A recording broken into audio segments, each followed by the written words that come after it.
You can now see the river below when inside the John Bright Bridge No. 2 on the Ohio University Lancaster campus. That's because investigators say someone set fire to the historic covered bridge early Tuesday morning. Lancaster campus assistant professor of history Mark Nevin has been conducting research on the bridge. In the last 20 years or so, there have been a number of the bridges that have been burned around the state, of these old wooden covered bridges, which is really a shame. The John Bright No. 2 covered bridge that we have here was built in 1881. I mean, it's well over 100 years old. And it has some architectural features that are really unique. It has what's called a bowstring style truss, reverse bowstring style truss, which is a very rare bridge design. Very few bridges in America have this design. So it's certainly something we want to preserve and keep and treasure.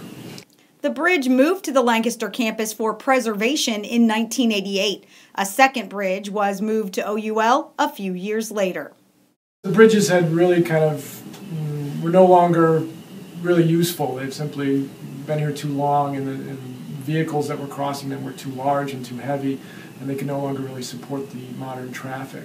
But there was a move to preserve these bridges because it's really a vital part of Ohio's heritage.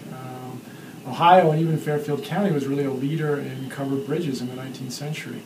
We had more than 270 covered bridges of all types, or wooden bridges of all types, here in Fairfield County in the late 19th century. And Ohio itself had many more. The bridge originally spanned Poplar Creek near Carroll. It is now closed to the public until further notice because of the fire. There is no timeline yet on when repairs will be made. I'm thankful that it wasn't more serious, that the bridge is still standing and pretty much intact, but it's just a terrible thing. Preliminary damage estimates are as high as $20,000 due to the need to dismantle the bridge and interests of historic preservation. I'm Sherry Russo.